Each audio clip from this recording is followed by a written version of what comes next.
Today I'm here with my predictions video for episode 9 of The Walking Dead titled Suicide King.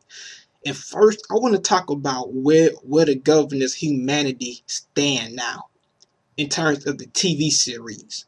Because to me, he has gotten darker within the 8 episode that we just seen.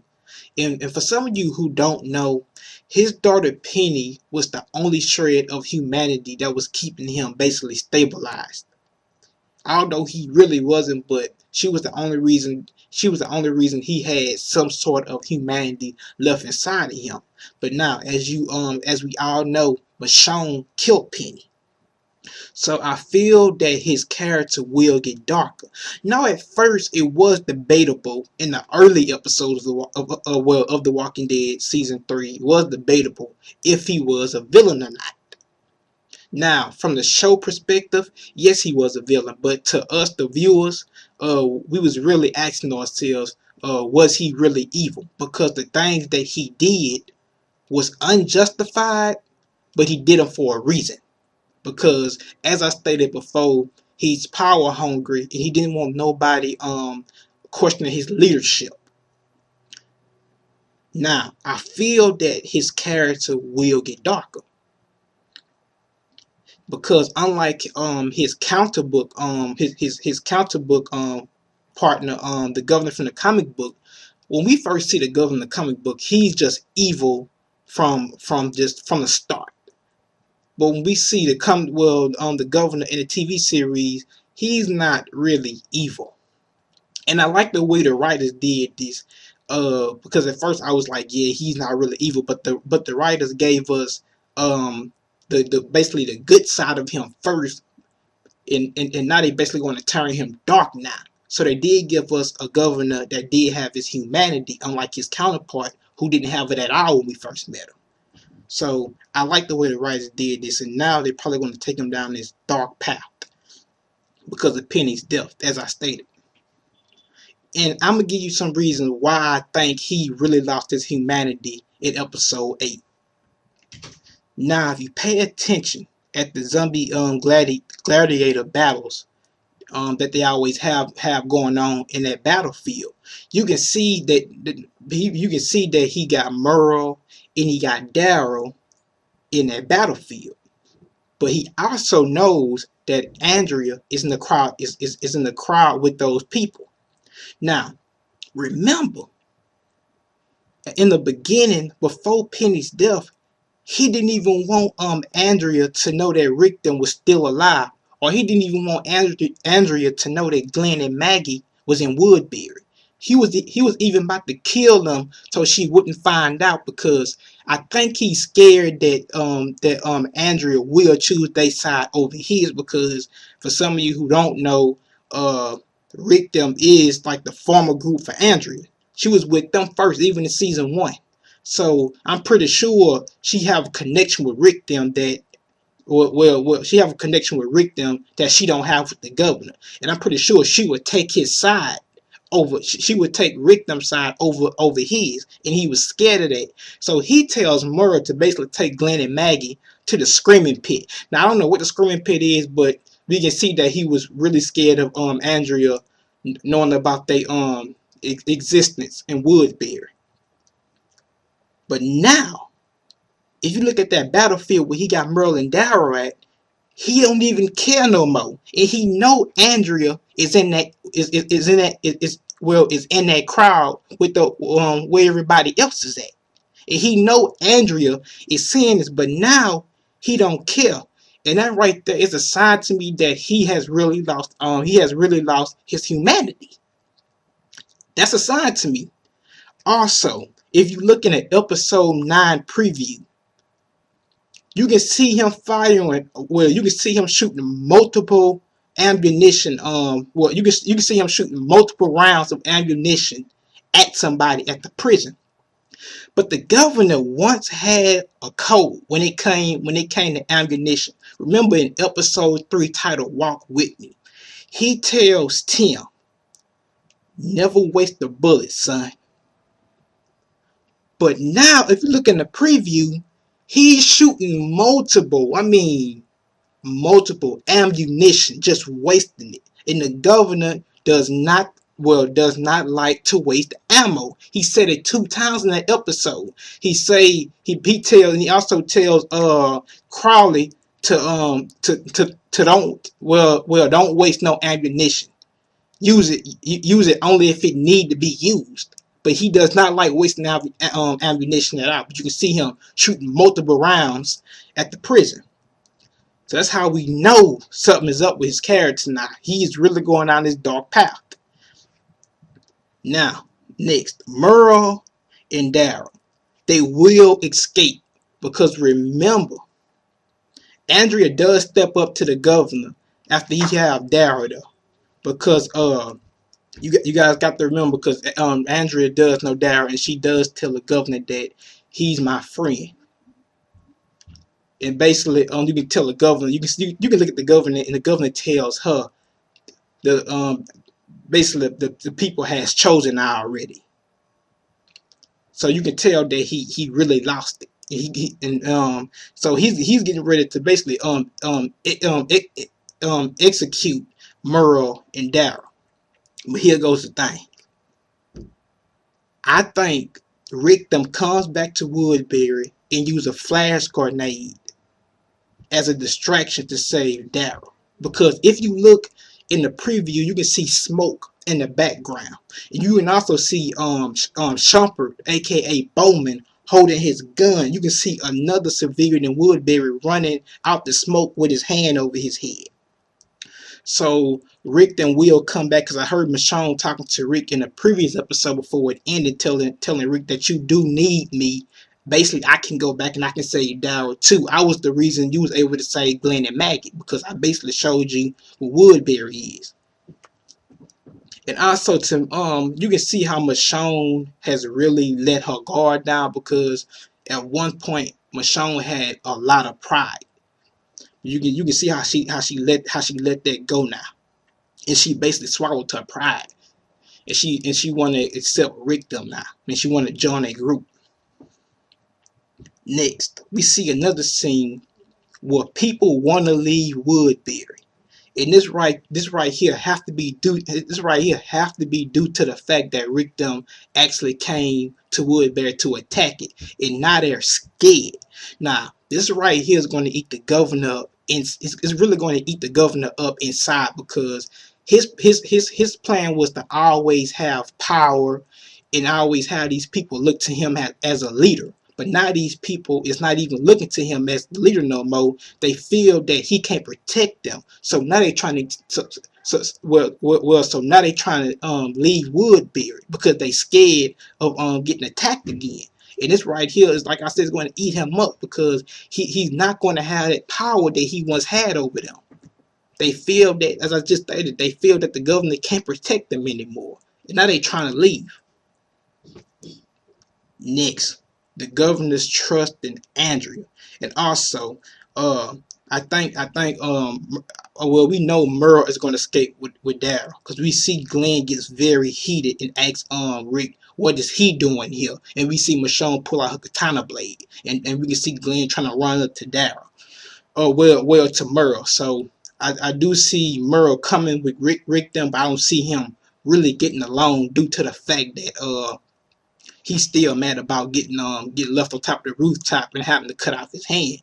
But Merle is going to have to swallow his pride, just like Michonne swallowed her pride.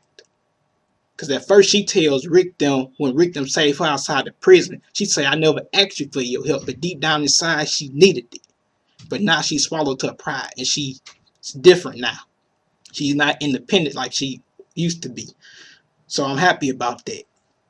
If you can, and back to what I was saying about the governor and Andrea, he asks Andrea the same thing he tells Merle. This he says, that make me wonder where your loyalty lies. And he knows that Andrea will choose Rick over him. And that right there, he's scared of that, because, as I said before, there are some feelings between Andrea and the governor. Is there, and I think he care about her more. Well, I think he care about her more than she care about him. because I definitely see her choosing Rick them over him. And we also see Andrea with a walker, like we can see her controlling the walker. It's possible she's using this walker as camouflage, so other walkers won't attack her. Because remember, she was around Michonne for 8 months, and Michonne did have a lot of walkers, but she did have 2 walkers chained up to her, and those 2 walkers were able to protect them and keep other walkers away from them. So I think that's the reason why you see Andrea coming to the prison gate with a walker, on a little on that stick thing. So yeah, next the governor attacks the prison. Now, if you pay attention, you can see him hanging out of the car, hanging out of a car with a gun in his hand, firing multiple rounds of ammunition. And I just mentioned this before that. I mentioned that when I was talking about him and his humanity, about him doing this. Now, it's possible when he was hanging out that car shooting that gun, he was shooting at Rick. Because if you pay attention to that scene, you can see Rick running across a little bitty bridge. You can see Rick just trying to he look like he's ducking, trying to get away from the bullets, because you can see the bullets just hitting the bridge. So it's possible when the governor was shooting out his car, he was shooting at Rick, because there was multiple rounds going at Rick, multiple. Also, the governor will use a vehicle to bust open the gates of Woodbury, so he can make walkers come in there and try to kill Rick. Because if you pay attention to one of the scenes in the preview, you can see Michonne next to a prison bus, but then you see a vehicle literally, like you see a vehicle literally run through her, like it like run through, and she have to dodge it, and she dodge it. So I definitely say he's going to use a vehicle to bust open the main part of the main gate of the prison. I definitely see him doing it, because just look at I put pictures up for you.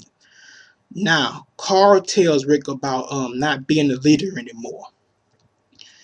Here goes the thing about this, because this episode is titled Suicide King, but I'm talking about that in a few.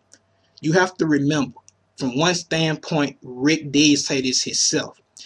In season 2, episode 12, Rick tells Carl in Herschel's Born, because he's sitting in Herschel's Born, he says, "I'm tired of fighting." That's what he tells Carl, and he says, "I'm going to die one day. Your mother's going to die one day. And basically, we need you to grow up, stand tall." So he does tell Carl that in season 2. So this was already some foreshadowing. So he does tell Carl that, and he also tells Herschel, because we do know Rick really doesn't like being the leader. He tells Herschel in season 2, because Herschel was talking about kicking him off the farm, and I'll never forget the scene. He looks Herschel in his eye. He tells Herschel, he says, "These people looked at me for answers. I don't like it, but they do." So that right there tells you that he doesn't really like being the leader and taking on that responsibility, because being the leader does come with responsibilities, and those responsibilities is big, and they play a major part.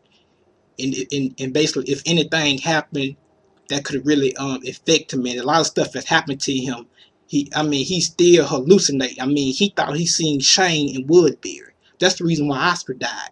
So he's not 100% completely healed yet from Lori's death. It's still hanging. It's still there. Also, Shane's death is still on him too.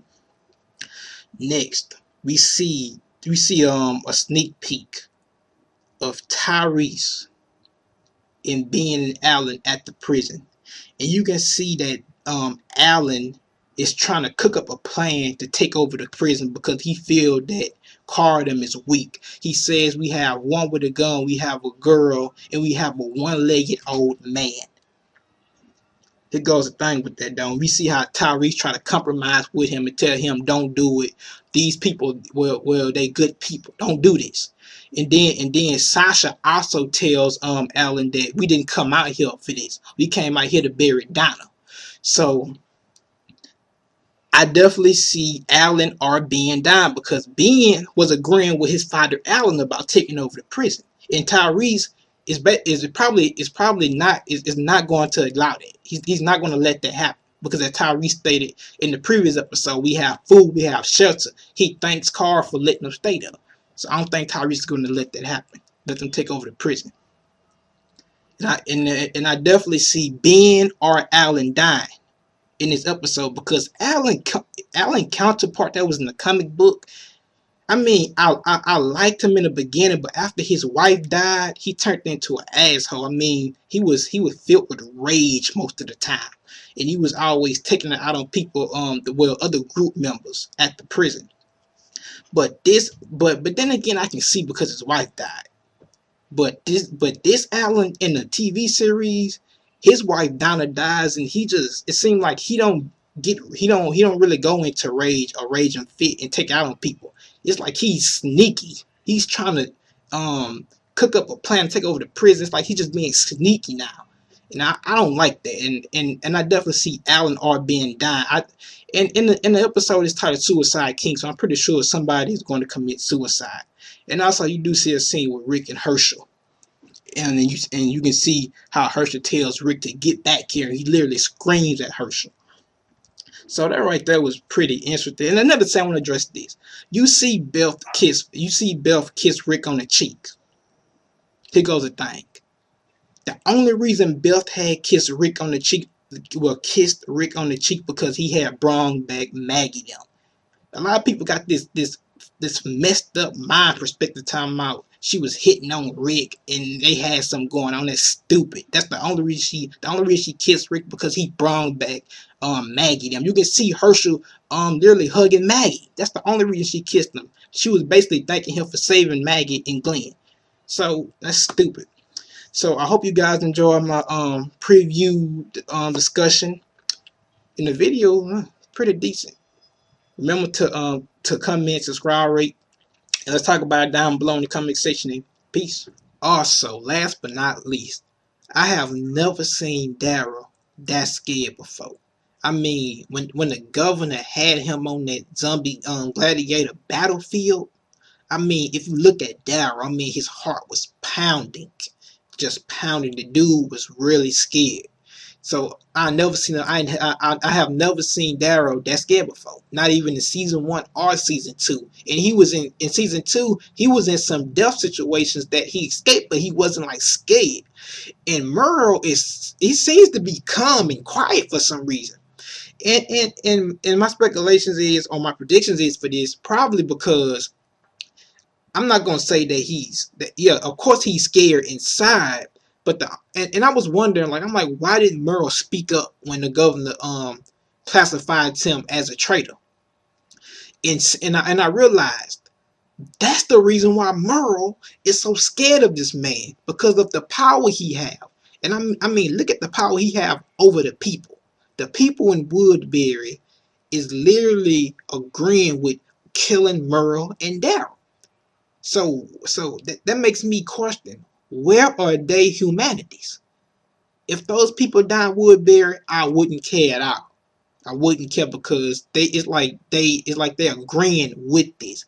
And plus the governor tells Andrea the people has spoken. I mean, you ain't going off the people word. You want to do it because you want revenge. Because Merl was the reason Penny died. That's the reason why. That's the reason why you want to basically execute him. That's the reason. Talking about the people has spoken, but he still had that BS going on with him. So yeah, I never seen them that scared. And another thing I want to talk about. You can see Glenn tells Michonne in the prison that we could end this out tonight, and we can see Maggie looks at Glenn and get mad and walk out. It's possible that Glenn wants revenge because after what the governor did to them. With the interrogation, beating them up and stuff, and also what the governor did to Maggie when he had intentions on raping her. So yeah, that's all I had to say about that. Hope you guys enjoyed my video, and peace.